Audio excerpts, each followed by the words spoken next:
Apple announced the details of its Vision Pro mixed reality headset on Monday that could possibly revolutionize Web3 and the metaverse. CoinDesk Executive Director of Global Content, Emily Parker, is here. She's been here all morning to break this story down for us. She's still here.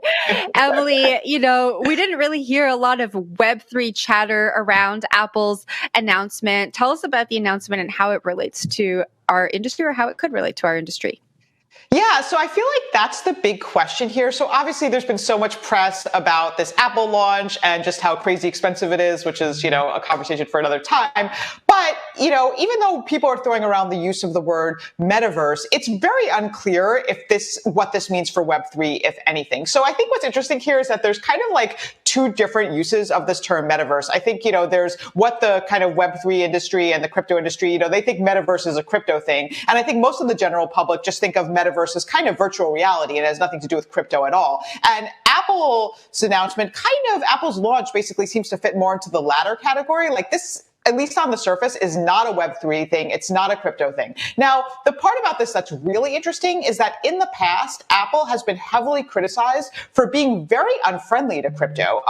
Specifically, Matthew Ball, who, is a metaverse expert. We've had him on the show. He has a book about the metaverse. He has like a whole section just talking about how Apple is basically like hostile to Web3. And he came on the show and he talked about it. And he basically said that Apple does not permit crypto applications. And, so this is a very interesting tension. Now, I reached out to Matthew just before this segment just to kind of see if he had like updated his thinking about this, or if he thought that this was kind of maybe a new era for Apple and crypto. And he was just basically like, no.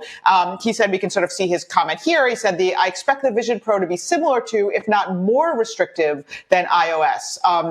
And he also said that, but one of the things that he's been very critical about is just basically Apple being a closed platform and its fees. And, he says that, it's not even clear if Vision Pro will support WebXR, OpenXR, and if so, how extensively. In-app will be similar to what we see in iOS today, highly limited, and where permitted, Apple will mandate a 30% fee, which doesn't work for high-value NFTs or related experiences. So I just think this is just a really interesting thing that I don't think enough people are talking about. It's definitely not a given that the Vision Pro and that Apple will be a positive thing for Web3. It might be, but we don't know, and Apple's history does, create some cause for concern.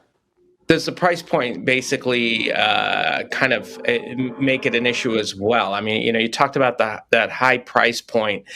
Is that basically, are we kind of trying to read too much into this when we're not even sure whether or not people will adopt something this expensive, and whether or not there's even any interest among people in the crypto community to spend this much money on a headset?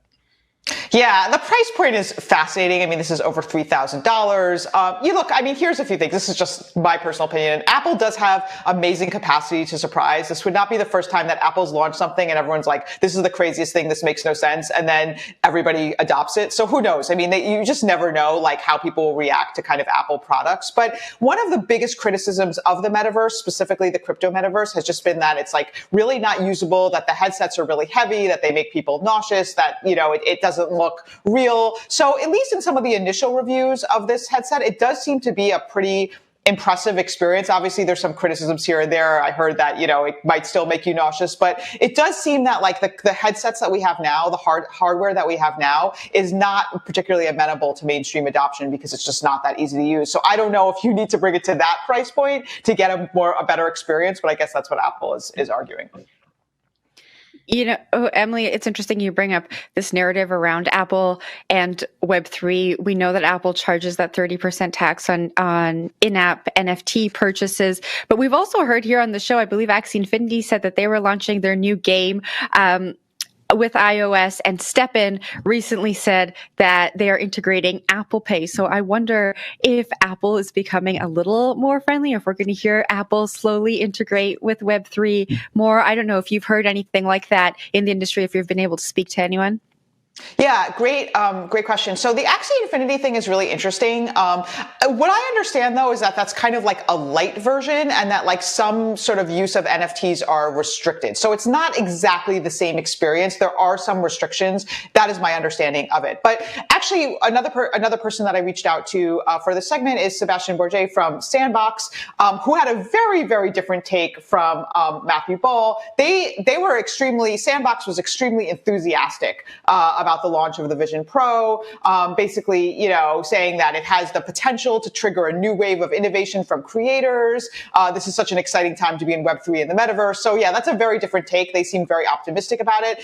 They did also caution though towards the end, this is again from Sandbox, that, there are some concerns about, this big company, controlling the gateway to mixed reality, and just the concern about platform control, which we've seen also with concerns about Meta as well. With this idea of like the so-called decentralized industry resting in the hands of a few powerful companies is obviously a cause for concern. So some of the metaverse tokens took it on the chin with this whole thing involving Binance and Coinbase. So what's that about? Is this it? Is it over for? Yeah. Is it over?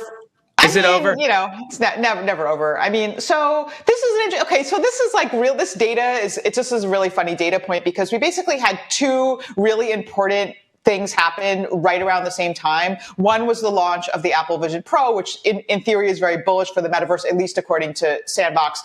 But then you also have several metaverse tokens being listed in the SEC suit. So yeah, I think the red that we're seeing, this is kind of this chart by CoinDesk Indices is sort of roughly timed to the Apple Vision Pro launch. But the red, I think, is probably responding more to the Binance suit, because obviously that is, kind of a critical question for these tokens. So it's a little hard to tease out what exactly they're reacting to there. All right. Well, I guess we'll have to wait and see what the reception is to the Vision Pro headset. I guess if you have $3,500, maybe you can try it out. All right, Emily, thank you very much for that segment.